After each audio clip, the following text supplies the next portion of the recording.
bí ẹ bá ń kádé ẹ̀mí o. àṣà alátagbà mọ́mọ́ gbé àṣà alátagbà mọ́mọ́ gbé Abdulrahman tẹ́rí ẹ̀ ṣòun nìdùnnú aláyìnlá tẹ́rí ẹ̀ ṣòun nìdùnnú o. àṣà alátagbà mọ́mọ́ gbé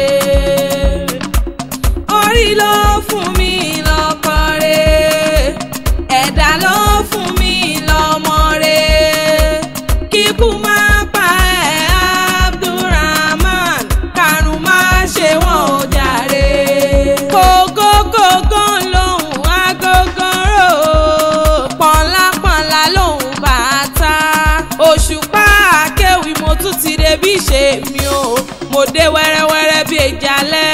èmi dé kùtù àìbejì yálẹ̀ ta mo dé pàpàpà mo tún fẹ́ gbọ́n wìrìwìrì ọ̀rọ̀ lẹ́nu èmi. ó wá dìlé Abdulrahman Adéyẹmí o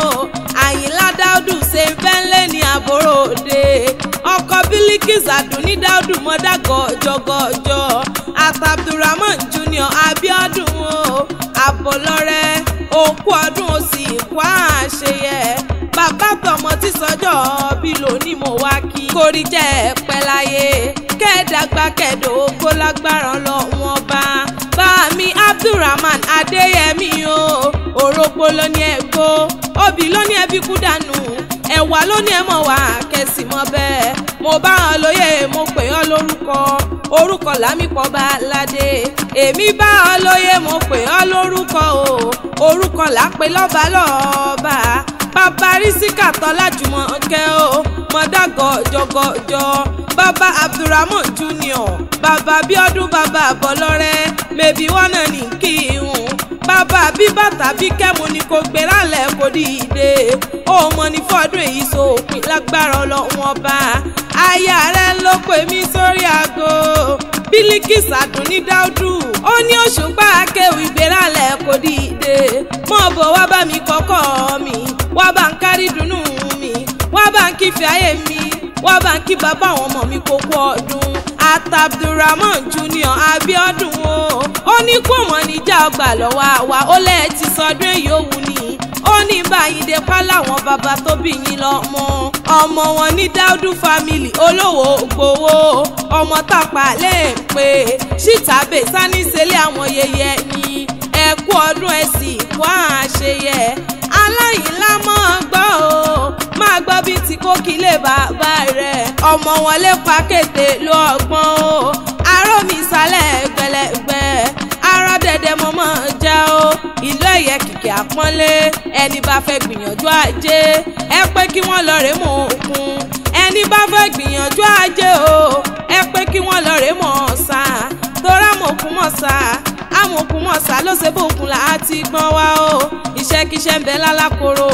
ẹrùkẹrù ń bẹ lẹ́yìn ìgbẹ́tì gbèrú mi sọ mí bẹ lébùtélé tàwa ló làbàtà bútú bàbodò òkodò mo níta ló làbàtà bútú bàbomi kó mi èkó ládé o táǹgẹ̀rẹ̀ tí sáré jẹ́lẹ̀sẹ̀ méjì lọ nínú ilé bàbá rẹ̀ àfíjù wọjà wọn rìn gbẹ̀ndẹ́kẹ́ ọ̀bùn wọjà wọn pàṣẹ ọ̀sẹ̀ afẹ́fẹ́ tó nípọn ó ń bẹ ní bèbí òkun fàájì tó nípọn ó ń bẹ ní bèbí ọ̀sà nínú ilé bàbá ẹni ìlú òkun alágbálúgbò mi ta ló sọ pé èèyàn olómi lè kó lé ọmọ ológun kú tere àṣà lóògùn òṣà ni ó ṣe o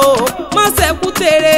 òṣogbòbí kú tere gbòdìdì orí lọ́wọ́ ẹni nínú ilé bàbá ẹ̀yìn lọ máa rí ìdẹ́sọ̀ kó lé o ọmọ àtúpadùkàn wọ́n tún ṣe oúnjẹ ní lọ́wọ́ àwọn tó ń jó lọ́wọ́ wọ́n fi ń bànú ọmọ wọn ní Dáúdù family o lólówó gbowó ṣìtàbẹ sáníṣẹlẹyẹ yẹn kú ọdún ẹ sì kú àṣeyẹ àti Abdulrahman Junior ó mọ ní fọdún èyí sópin ikú ọmọ níjà ọgbà lọ́wọ́ wa aya rẹ lónìí wọn mọ kí ọ méje mẹ́jọ Bílíkìs Àdùnní Dáúdù ó lẹ ti sọdún èyí òwú ni nínú owó nínú ọlá nínú àlàáfíà ọ̀rọ̀ tó pọ̀ rẹpẹtẹ tọ́ba wá níta ló ń kọrin ìṣe ti gbẹ̀yìn Òṣùpá akéwì lèmi jẹ́ àfijọ́ akéwì tí wọ́n ń wí àfijọ́ akéwì tó gbòde o kíkú má pa